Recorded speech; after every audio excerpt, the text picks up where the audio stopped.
So now we are going to start with the past paper question related with chapter number 3. Chapter 3 से related जितने भी पास paper के questions हैं, अब हम वो सेशन स्टार्ट करने के लिए जा रहे हैं। क्वेश्चन नंबर 6 है, ये स्पेसिमेन पेपर है,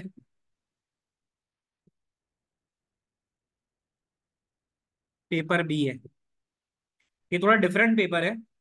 ये रिवीजन गाइड के अंदर एक पेपर किया गया है, उस पेपर का स्पेसिमेन बी है। आप लोग मुझे याद दिलाओगे, आपके पेपर से एक दिन पहले, एक दिन या 2 दिन पहले, मैं एक बिल्कुल डिफरेंट पेपर आपको दूंगा। बिल्कुल डिफरेंट पेपर होगा और वो आपको मैं दूंगा और वो आप मुझे सॉल्व करके दोगे, ठीक है। और फिर इंशाल्लाह देखेंगे कि वहां से आपकी तकरीबन, हम उसको 2 दिन पहले, 7 को आपका मैथ्स का पेपर है ना, तो उसके बाद कौन सा है 7 के बाद? नेक्स्ट नेक्स्ट पेपर आफ्टर 7 कौन सा है?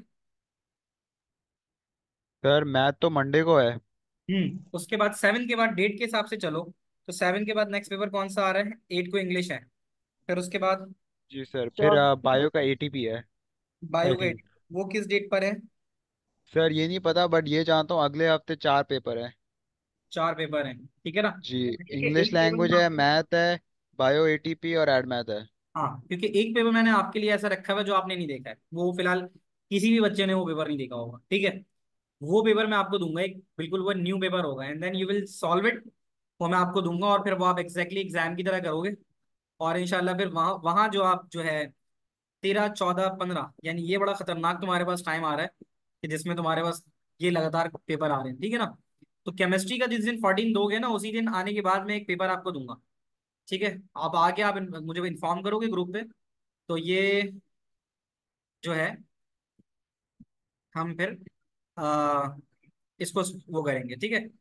तो अब हम आते हैं इस क्वेश्चन की तरफ। I can give you a minute, 15 से पहले हो जाएगा, मतलब ज़ाहिर है, अगर चाहो 15 से पहले तो आप बताना, बट वो एक ही डे होगा जिसमें मैं सबके साथ शेयर करूंगा पेपर, अलग अलग नहीं करूंगा। तो I think the day would be better कि अगर आप वो 14 को ही कर लो, तो एक प्रिपरेशन आपको आपकी समझ में आ जाएगी। चले जी, इसके लिए मैं आपको दे सकता हूँ बच्चों, 15 को पेपर है तो 14 को दूंगा ना। चले जी, जरा स्टार्ट करते हैं इसको। फैच एग्जीक्यूशन साइकिल होती है, 1 मिनट में आपको दे सकता हूँ इसको ऑर्डर लिखने के लिए, so that I can see कि आप में से कितने लोगों को इसका ऑर्डर कुछ याद है। फिर मैं 1 मिनट बात कराता हूँ, 1 मिनट में आपको देता हूँ इसका ऑर्डर लिखने के लिए। आप अपने ऑर्डर चैट बॉक्स में मेरे साथ शेयर करो, और फिर जब मैं लिखूंगा तो वेरीफाई करेंगे आपका क्या पॉइंट्स बनते हैं, ठीक है। स्टार्ट। कि सबसे पहले अगर हम बात करें फैच एग्जीक्यूशन साइकिल में, पहले भी मैंने लिखवाया हुआ था आप लोगों को, कि सबसे पहले जो काम कर रहा होता है वो कौन कर रहा होता है? Sir PC. इसी करते हैं। प्रोग्राम काउंटर है, contain the address of the next instruction to be fetch. तो सबसे पहले जब हमारे पास आएगा, वो आएगा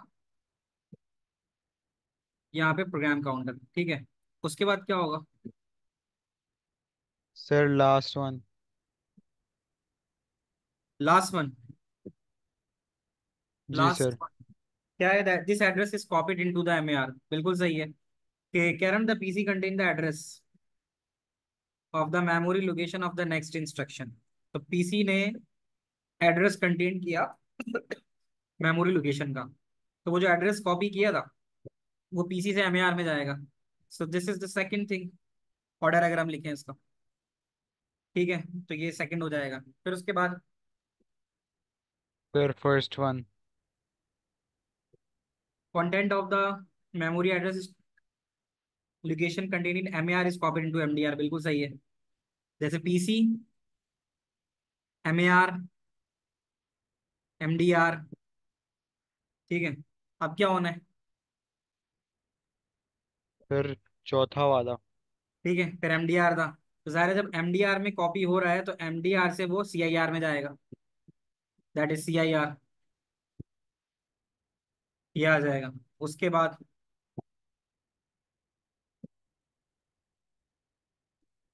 सर आई थिंक हाँ, इसका 50 होएगा। ठीक है, तो फिर उसके बाद वो कह रहा है कि 6 होगा ना। सर वो तो instruction finally decoded. The instruction is finally decoded and executed by simply, ये हमारा कहाँ होना चाहिए? सर ये तो अक्यूमुलेटर में क्या? अक्यूमुलेटर में, एक्चुएटर, सॉरी अक्यूमुलेटर, जी सर अक्यूमुलेटर में। हम्म वो जो जहाँ The PC कैलकुलेशन contain होती the है, the PC ALU। contain the address of the memory location. The PC contain the address of the memory location of the next instruction which is about to be fetched. इसके बाद पता है क्या होना चाहिए, इसके बाद फिर ये होना चाहिए था पहले, the instruction is finally decoded and executed. ये था, ऐसा ही है, ओ। ये होगा ना। तो फिर इसके बाद जब हम जाएंगे ना, तो बाकी तो सही था। पहले हमने यहाँ पे ये डाला था, इसको हम दोबारा से रिकरेक्ट कर दें, हमने पहला डाला और इसमें यह डाला था यहाँ से, the PC contain the address of the memory location of the next instruction which is about to be fetch. इसके बाद ये था कि this instruction is finally decoded. ठीक है ना, क्योंकि इंस्ट्रक्शन की बात कर रहे हैं तो ये इंस्ट्रक्शन फाइनली डिकोड होगी। इस डिकोड होने के बाद फिर उसके बाद जो कंटेंट होगा मेमोरी लोकेशन का, वो एमएआर में जाएगा। एमएआर से फिर वो जाएगा किसके अंदर, एमएआर। Sir MDR। हाँ, एमडीआर में था, फिर वो यहाँ चला जाएगा, the content of MDR are then copied into PC CIR. अब उसके बाद फिर क्या होगा, दिस एड्रेस जब यहाँ पर पहुंच गया ना, the content of MDR copied into CIR. ठीक है, the address is then copied from PC to the MAR using the address bus. ये हो जाएगा, that is the next point.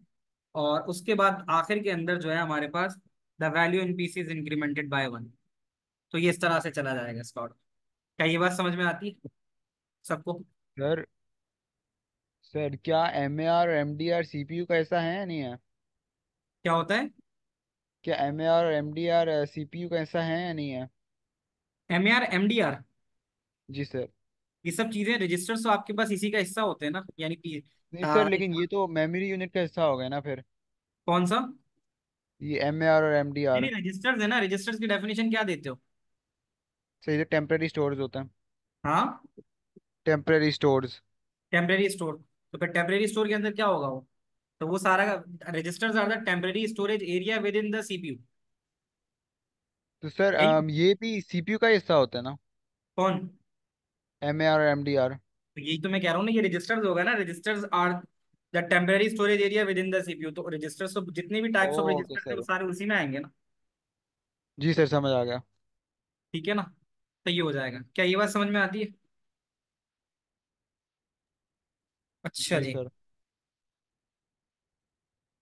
अच्छा, आदम का मैं जवाब दे देता हूँ, just a moment.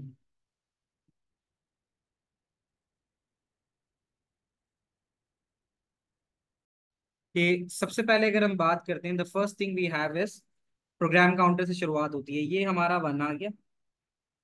The program counter contain the address of memory location of the next instruction which is to be fetched. एक काम।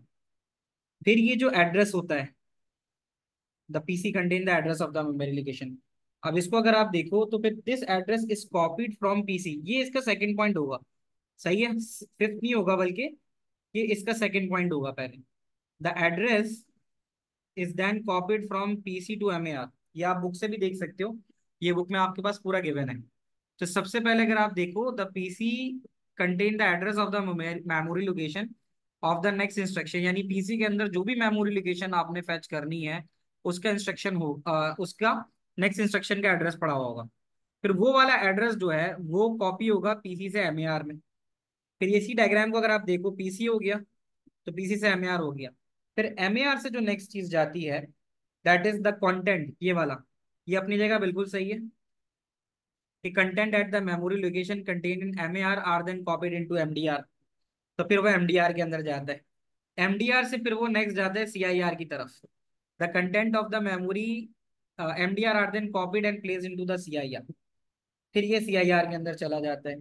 सीआईआर के बाद जो वैल्यू इन पीसी होती है वो इंक्रीमेंटेड बाय 1 होती है। तो इसका मतलब है कि यहाँ पे the value of the PC is incremented by 1। This is the fifth part. क्योंकि अगर आप देखो फोर्थ पार्ट के अंदर, the content of MDR are then copied and place into the CIR. CIR के अंदर आ गए। सीआईआर से फिर आपकी जो वैल्यू होती है इज देन इंक्रीमेंटेड बाय 1। और फिर जब वो इंक्रीमेंटेड बाय 1 होती है तो फिर आखिर के अंदर जो इंस्ट्रक्शन होती है वो फाइनली डिकोड होती है। तो वो वाला पॉइंट उसने यहाँ पर कहाँ लिखा हुआ है, the content the instruction is finally decoded. बस ये वाला एक पॉइंट था जो ऊपर नीचे हो गया था, कि जो आपकी इंस्ट्रक्शन होगी वो आखिर में फाइनली डिकोड हो जाएगी। तो this will be the next and the last part. ये सबसे आखिर के अंदर जो इंस्ट्रक्शन होती है वो फाइनली डीकोड हो जाती है। अब बताओ, अब क्लियर हो गया?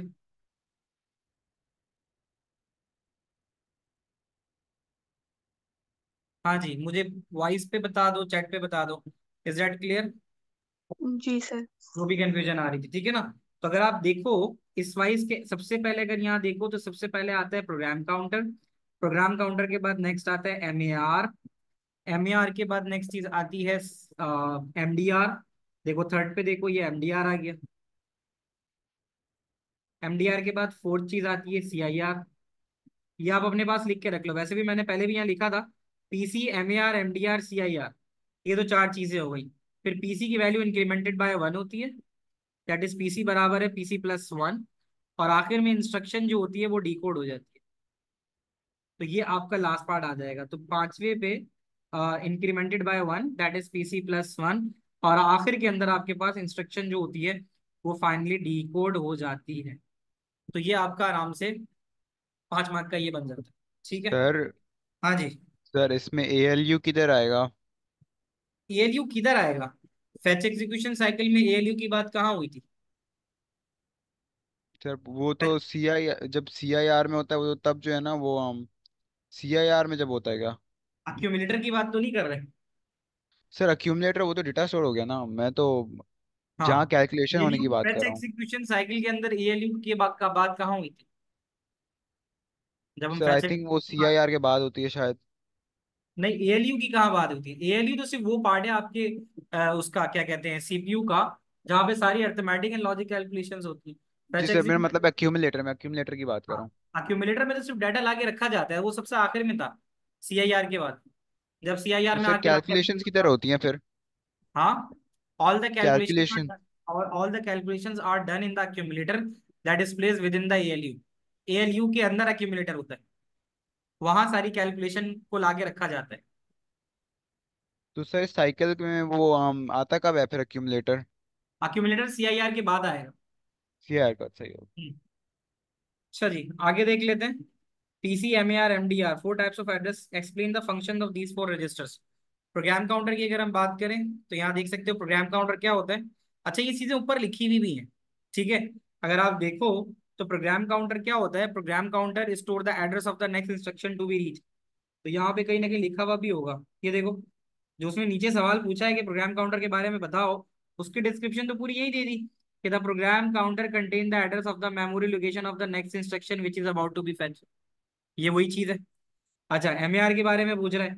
एमएआर के बारे में पूछ रहे हैं तो एमएआर वो होता है memory address register which contain the address of the next instruction, कि जो नेक्स्ट इंस्ट्रक्शन लेके आनी है उसके बारे में बताओ। चलो मैं यहाँ लिख देता हूँ अबाउट द पीसी। तो पीसी क्या है? PC contain the address, PC contains the address of the next instruction. ठीक है। PC contain the address of the next instruction to be read. जो भी नेक्स्ट इंस्ट्रक्शन रीड करनी है पीसी जो है उसका एड्रेस अपने अंदर रखता है। ठीक है। Can be found. MAR, memory address register. ठीक है, मेमोरी एड्रेस रजिस्टर क्या करता है? Contain the address of the memory location, contains address of memory location currently being, जो करंटली रीड हो रहा है ना, currently being read from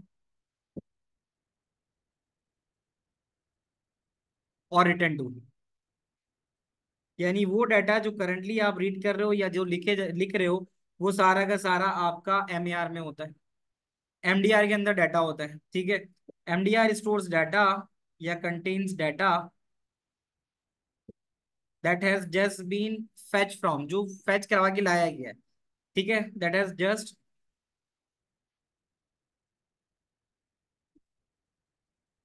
read from, fetch from कुछ भी लिख सकते हो, रीड फ्रॉम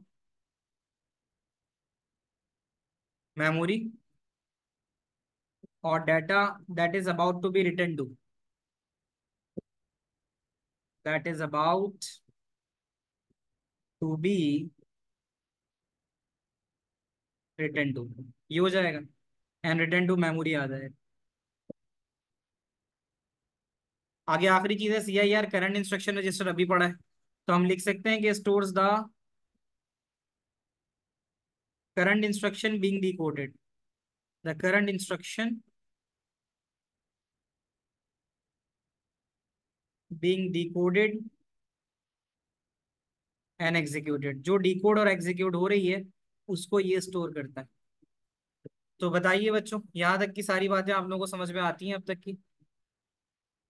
ठीक है, जी सर। तो क्लास यहीं तक रखेंगे, कल 2:30 के ऊपर इंशाल्लाह क्लास कंटिन्यू करेंगे चैप्टर 3 के पास पेपर क्वेश्चन से। ठीक है जी, you have the next class with you, so you are allowed to leave. अल्लाह हाफिज, सी यू टुमारो 2:30 PST।